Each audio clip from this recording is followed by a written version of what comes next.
The airport was bustling with life families juggling rolling suitcases, business travelers glued to their phones, and children weaving between lines of weary parents. Among the crowd, one man stood out. Colonel James Whitaker, in full-dress uniform, walked with quiet determination. His chest bore rows of medals earned over decades of honorable service, but the real weight pressing down on him wasn't from polished brass. It was from the mission he carried in his heart. Waiting on the tarmac outside was the flag-draped casket of Private First Class Aaron Miller, a 21-year-old soldier who never made it home. Colonel Whitaker wasn't traveling for himself. He was fulfilling the sacred military duty of escorting a fallen brother-in-arms back to his family. "No one gets left behind" wasn't just a motto, it was a vow he had lived by for years. With military orders and proper ID in hand, Whitaker approached the airline counter expecting a routine check-in. But what followed stunned him. The agent glanced at his papers, hesitated, then muttered something about security policy. Within moments, the colonel on an official military assignment was told he couldn't board the flight. At first, it seemed like a simple miscommunication. But the cold glances, the vague explanations, and the refusal to even meet his eyes told a different story. What happened next would not only shake that terminal, but the entire country. Because this time, someone tried to deny a soldier his dignity, and America was watching. Colonel James Whitaker had served across 3 continents through sandstorms and sniper fire political upheavals and peacekeeping operations. He had negotiated with generals and hiked mountains with soldiers half his age. But nothing in his decades of military service prepared him for the quiet humiliation unfolding at Gate B-12. Standing tall in his pressed uniform, Whitaker presented his military orders and identification to the ticketing agent. She glanced at the paperwork briefly, her brow furrowing ever so slightly. Without a word, she turned and whispered to a colleague, casting an uncertain look toward the back office. Colonel Whitaker noticed every detail, the hesitation, the nervous side glances, the way the air seemed to tighten. He had seen this before. Not on American soil, but in foreign lands where authority masked discomfort with red tape. When the agent returned, her expression was stiff, rehearsed. "I'm sorry, sir," she said, avoiding his eyes. "There seems to be a problem with your ticket. We won't be able to let you board at this time." Whitaker remained calm.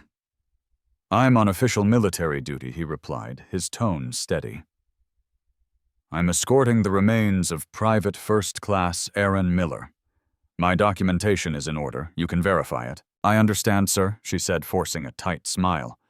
"But there's a security protocol we have to follow." Security protocol.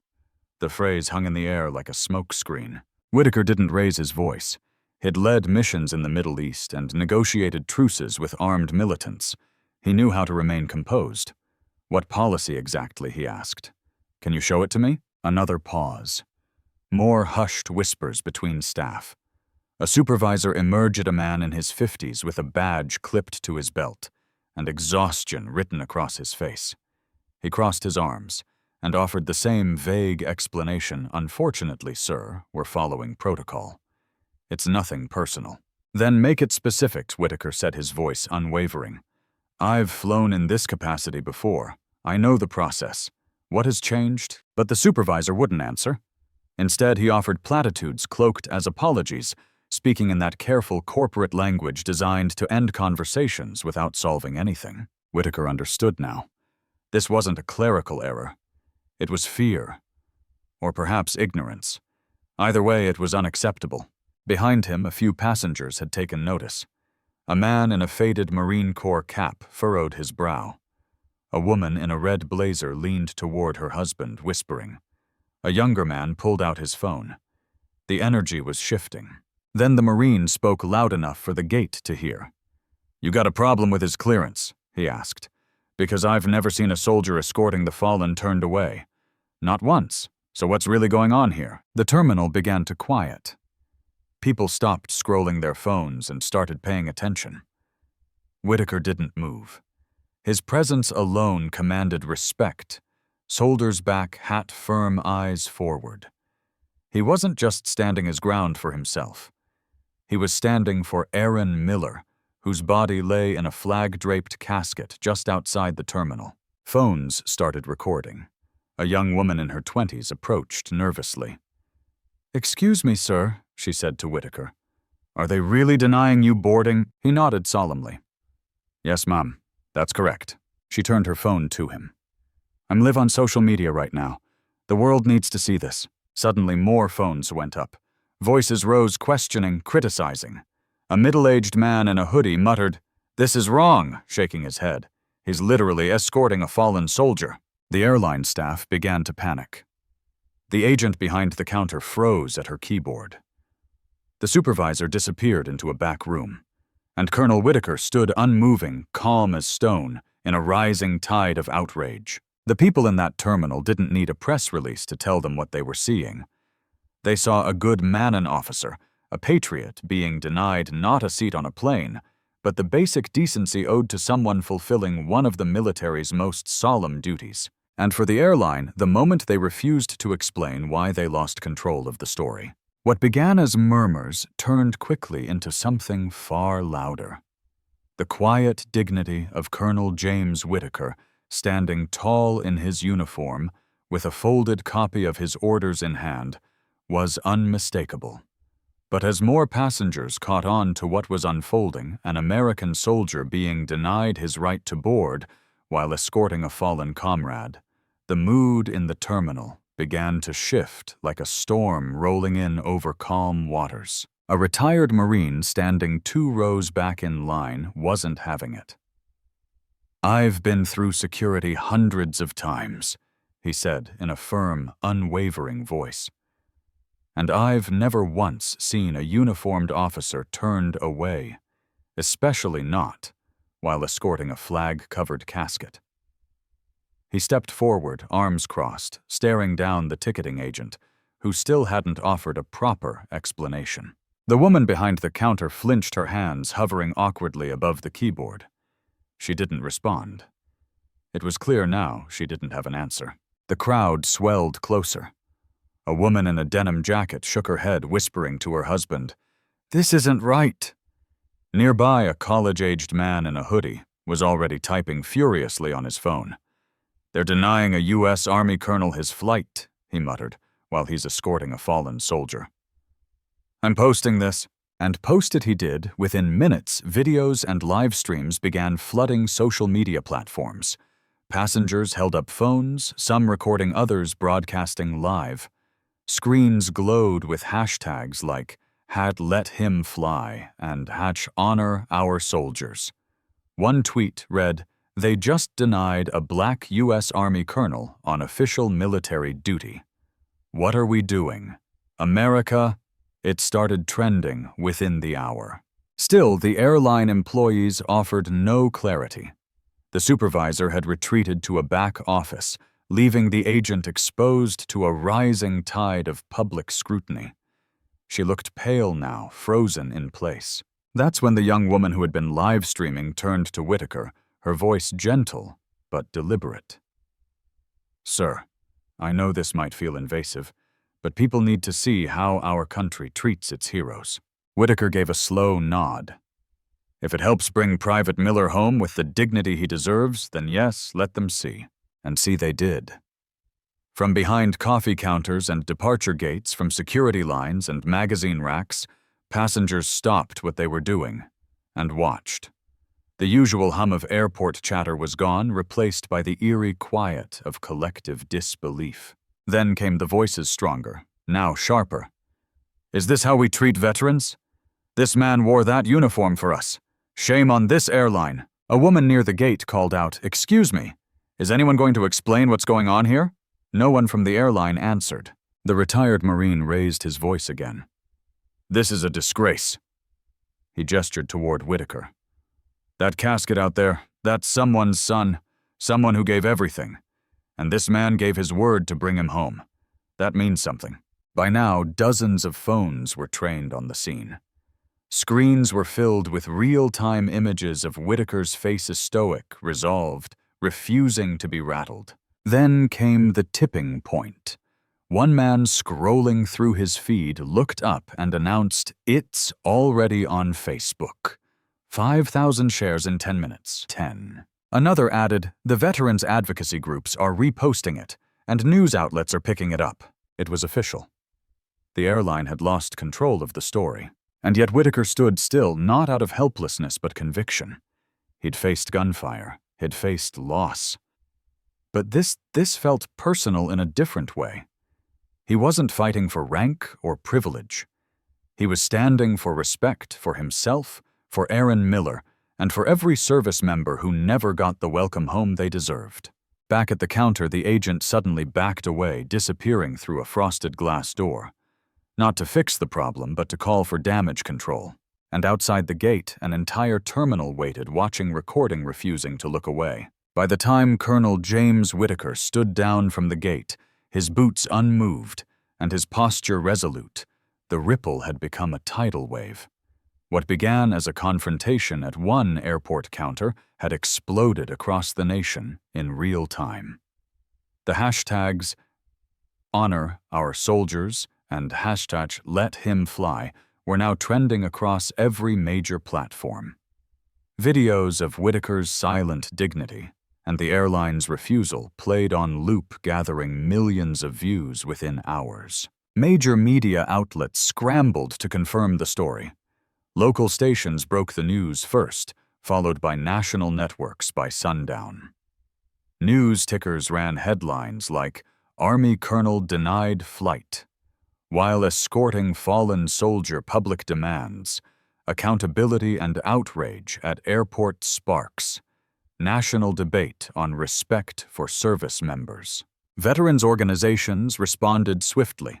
The American Legion issued a formal statement calling the incident a shameful failure of basic decency. The veterans of foreign wars demanded an investigation. Advocacy groups for military families posted emotional responses, sharing their own stories of quiet indignities and saying enough is enough. For them, Colonel Whitaker's stand wasn't just symbolic, it was personal. By noon the following day, dozens of lawmakers had weighed in. Senators from both parties, Republican and Democrat, took to social media to denounce the airline's actions. Some called for congressional hearings into airline policies affecting service members. One congressman from Texas wrote, "If a decorated Army colonel can't escort a fallen soldier home without being humiliated, what does that say about us?" But the real hammer came down on Wall Street. Shares of the airline identified publicly as Skyreach Airlines took a noticeable hit as the controversy snowballed. Investors expressed concern not just over public relations fallout, but over possible legal action. And it came quickly. A coalition of veterans advocacy groups filed a formal complaint with the U.S. Department of Transportation. The complaint accused Skyreach of discriminatory treatment and failure to honor military transportation rights, citing federal protections afforded to uniformed service members during official duties. Meanwhile, Skyreach's public relations team scrambled. Initially, they issued a generic apology calling the incident regrettable. But the public wasn't interested in corporate boilerplate. Veterans and civilians alike flooded the company's social media with angry comments. Photos of Colonel Whitaker, standing calmly at the counter, surrounded by concerned passengers, became symbols of silent resistance. People weren't just angry, they were ashamed this had happened on American soil. Then came the CEO's televised apology. Sitting stiffly behind a desk with the company logo behind him, he read from a prepared statement. "We deeply regret the incident involving Colonel Whitaker. The employees involved have been placed on administrative leave pending an internal investigation. But it wasn't enough. One military spouse posted they weren't placed on leave because it was wrong.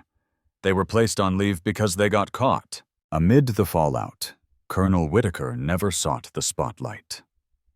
When reached for comment by reporters, he simply said, "I wasn't there for recognition. I was there to fulfill my duty. The young man I was escorting gave everything for this country. I just wanted to bring him home with dignity, and he did. 2 days later, with assistance from the Department of the Army, Colonel Whitaker completed his mission not aboard a commercial flight, but a private military aircraft arranged after the story reached the Pentagon. There was no press crew, no fanfare, just a respectful journey for a fallen soldier carried out the way it should have been from the start. In the end, the country had been forced to look at itself. The people who had stood silent at airport gates before now questioned whether they'd speak up next time, because while policy might be written in handbooks, respect is written in action. And thanks to a colonel who stood still when it mattered most, the world remembered that some uniforms deserve more than just a thank you. They deserve to be honored without question. Colonel James Whitaker had completed his mission. With quiet resolve, he had stood his ground, faced public humiliation, and thanks to national outcry, ultimately delivered Private First Class Aaron Miller home to his grieving family. No spotlight, no headlines needed. Just a folded flag, a steady hand, and a promise kept. But for millions who followed his story, this wasn't the end. In town halls and veterans centers across the country, people talked not just about what happened to Whitaker, but what it revealed. The man had done everything right. Uniform crisp orders in hand, bearing the weight of duty, and still he was stopped. Dismissed. Treated like an inconvenience rather than an officer on sacred assignment. It struck a nerve, especially among older Americans, many of whom had served or had family who wore the uniform. Letters poured into newspapers and online forums. Veterans from Korea, Vietnam, Desert Storm, they all echoed the same question. When did we stop showing respect for those who serve? A former Air Force mechanic from Illinois wrote, "I escorted a fallen pilot home in 1972. We weren't treated like royalty, but we were treated with basic dignity. That's what hurts the most about this." Church groups and civic clubs hosted forums to talk about military treatment in public spaces.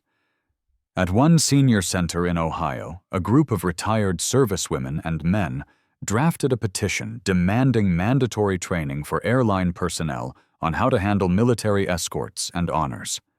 Within a week, it had over 20,000 signatures. Television pundits picked up the discussion, and for once there was near universal agreement something had to change. The incident wasn't just a one-time blunder. It was a symptom of something deeper, a fading awareness of the sacrifices made by service members and their families. At the Capitol, legislators introduced a bipartisan bill called the Respect in Transit Act, requiring all major U.S. airlines to adopt clear policies for transporting military personnel on official assignment, particularly those escorting the remains of the fallen. The bill received overwhelming support from both sides of the aisle. But perhaps the most powerful response didn't come from politicians, it came from everyday Americans. Messages flooded Colonel Whitaker's small hometown in Nebraska. Veterans offered to stand beside him if he ever faced a situation like that again. Strangers mailed thank you notes, hand-drawn flags, and even old medals from their own collections. In one particularly moving moment, a group of students from a local middle school held a ceremony in honor of Private First Class Miller and all fallen soldiers. They played taps, lowered the flag, and left a seat empty at the assembly, a quiet reminder that freedom always comes at a cost. Colonel Whitaker, for his part, remained humble. He declined most interview requests and spoke only once at a community event where he said, "I didn't stand up to be noticed. I stood up because it was the right thing to do for a young man who gave his life for his country. We owe our fallen more than a silent shrug and a closed door." The applause that followed wasn't raucous. It was deep, steady, emotional, born not from excitement, but from recognition. And that's what mattered most. This wasn't about revenge. It wasn't about trending hashtags or corporate embarrassment. It was about restoring something that should never have been lost. Honor, dignity, and respect for those who wear the uniform, not only in life, but in death. Because in America, we may not always agree on everything. But we should agree on this: no soldier should have to fight for respect on their final journey home. What began as a painful misstep at a crowded airport became something much larger, a reckoning, a moment of national reflection, and ultimately a movement for change. After Colonel James Whitaker's story gripped the nation, public sentiment didn't fade, it intensified. What people had witnessed wasn't just an airline blunder. It was a mirror held up to American society asking, how do we really treat those who sacrifice for us? Across the country, discussions began not just online, but in living rooms, churches, veterans' halls, and senior centers. At a community gathering in Birmingham, Alabama, an elderly Navy veteran stood and said, "It shouldn't take a viral video to treat a soldier with respect. We've lost something, and we need to get it back." That sentiment sparked action. Within weeks, multiple airlines announced updated training programs for frontline staff. These weren't just checkbox courses. They included live presentations from active-duty military personnel and veterans' first-hand stories about the emotional weight of escorting fallen comrades and clear instructions on handling these situations with compassion and efficiency. Several carriers even created new liaison roles specifically to assist military travelers. At the federal level, the Respect in Transit Act moved through Congress with remarkable speed. Unlike so many stalled bills, this one had faces, real names, real consequences. It passed with bipartisan support and mandated that all U.S. airlines create standardized procedures for handling military escorts, and remains provide priority boarding access and post-visible signage honoring traveling service members. Airports joined in, too.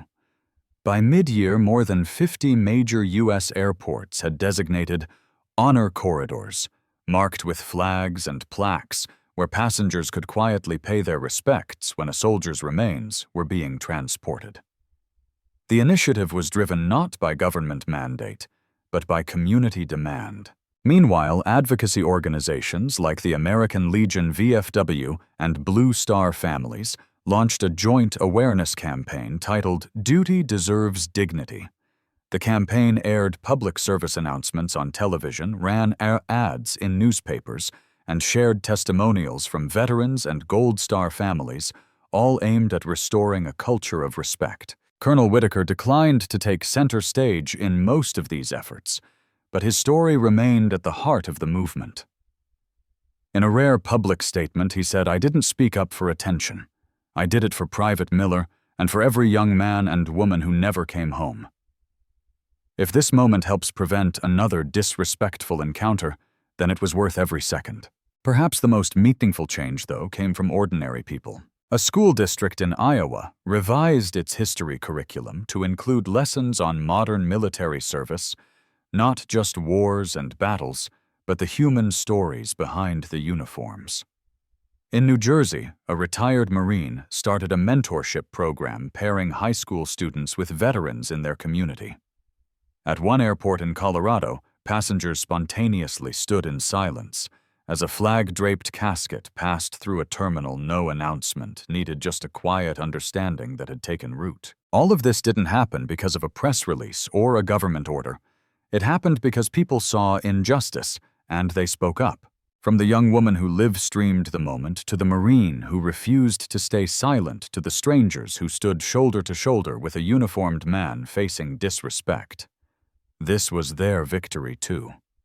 A reminder that the strength of a nation isn't just found in its military, but in how its people protect those who protect them. The ripple effects of that day continue.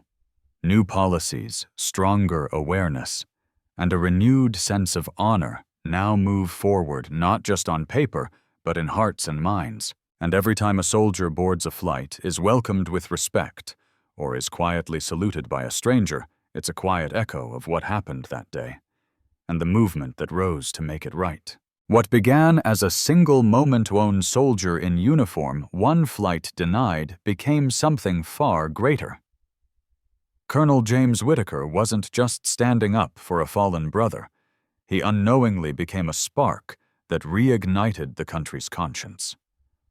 That quiet standoff in a crowded terminal lit a fire of awareness, reminding Americans from all walks of life that respect must never be optional, especially for those who wear the uniform. Across the nation, people didn't just watch. They acted. They wrote letters, signed petitions, stood up at city councils and school board meetings. It didn't matter if they wore uniforms or business suits, lived in big cities or small towns. They recognized that honor must be defended even in places as ordinary as an airport gate. And most of all, they remembered that real change doesn't always start in Washington. It starts with us. With our voices, our choices, our courage to say, this isn't right. Never underestimate the power of one moment or one voice. When we stand up for what's right, we don't just protect others. We remind ourselves of the kind of nation we want to be. Have you ever witnessed someone being disrespected or treated unfairly and stepped in? Share your story in the comments below. And if this video moved you, don't forget to like, subscribe, and hit that notification bell so you never miss a story that reminds us what really matters. Let's keep honoring our heroes and each other.